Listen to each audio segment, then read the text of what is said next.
Most people assume communication is a linguistic process, saying the right words, using the right tone of voice, explain clearly, and the message will land. But for the nervous system, communication is not linguistic. It's sensory, it's relational, it's state-based. People don't hear your words, they hear your state. And once their nervous system decides what state they're interacting with, threatened, safe, dominant, collapsed, open, urgent, uncertain, dismissive, attuned. The words get filtered through that context, whether you like it or not. Because the body is always asking one question before it considers content. Am I safe? We've been taught to communicate from the neck up. We explain, we justify, we rationalize, we clarify. We try to use better language. And then we're confused when the other person doesn't receive what we meant, even though the words were technically correct. So here's the missing piece. The nervous system doesn't decode intent through language. It decodes intent through state. Language is secondary. State is primary, and state wins every time. And this is why two people can say the exact same sentence, and one creates safety and the other creates shutdown. State modulates the message. If your state communicates urgency, the message is received as pressure. If your state communicates collapse, the message is received as burden. If your state communicates defense, the message is received as conflict. If your state communicates openness, the message is received as invitation. If your state communicates steadiness, the message is received as leadership. You didn't change your words, you changed the state, and the state changed the outcome.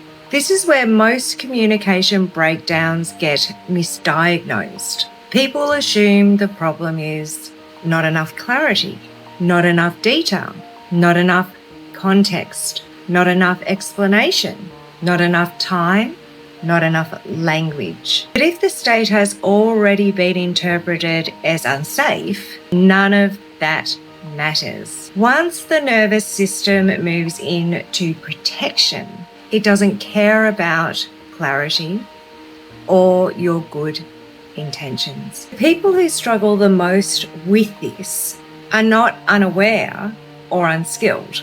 They are often highly intelligent, highly articulate, highly informed people who think that intelligence and articulation alone drive rational outcomes. But insight doesn't create safety. Articulation doesn't create safety. Language doesn't create safety. Regulation creates safety. Attunement creates safety. State creates safety. Words come last. The nervous system has one primary function: risk assessment. It is continually scanning. Are you with me or are you against me? Are you open or are you defended? Are you regulated or overwhelmed? Are you present or dissociated? Are you attuned or self-referencing? Are you leading or unloading? If the system determines that the interaction is low risk, the cortex becomes available and collaboration and communication becomes collaborative. If the system decides that the interaction is high risk, the cortex becomes limited and communication becomes defensive. This is not a psychological choice. It's a physiological sequence. This is why so many relational frameworks, couples work, therapy, even parenting fail at the implementation stage. They address the content layer and ignore the capacity layer.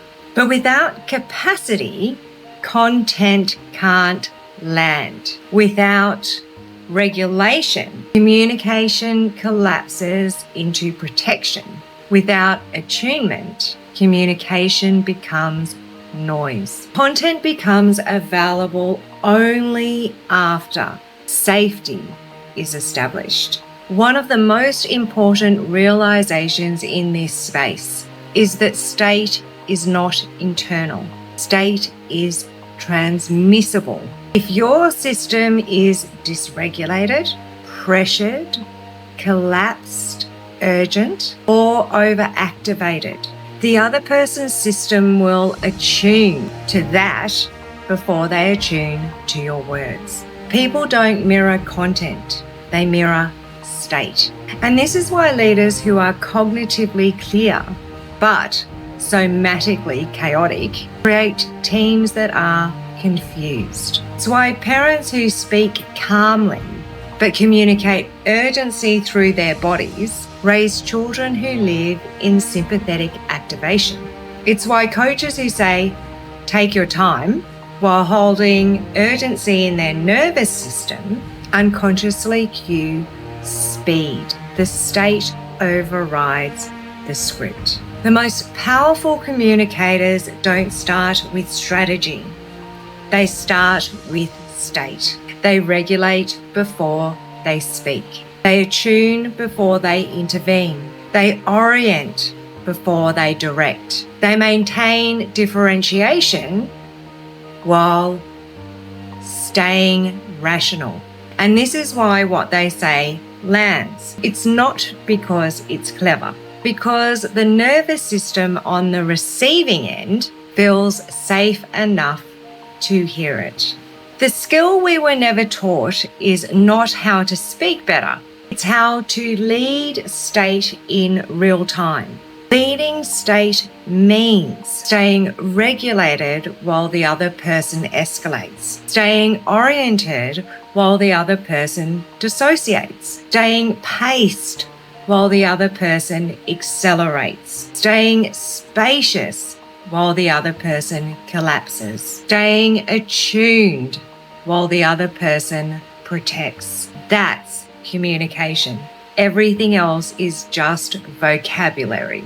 And here's the pattern underneath all of it. State, safety, capacity, communication, behavior, and outcome.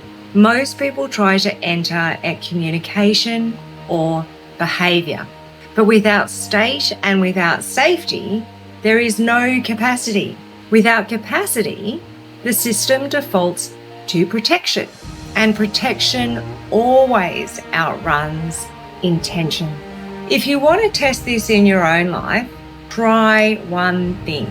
Change your state before you change your language. Regulate before you respond. Orient before you advise. Attune before you explain. And lead before you direct. Watch what happens. The difference is immediate.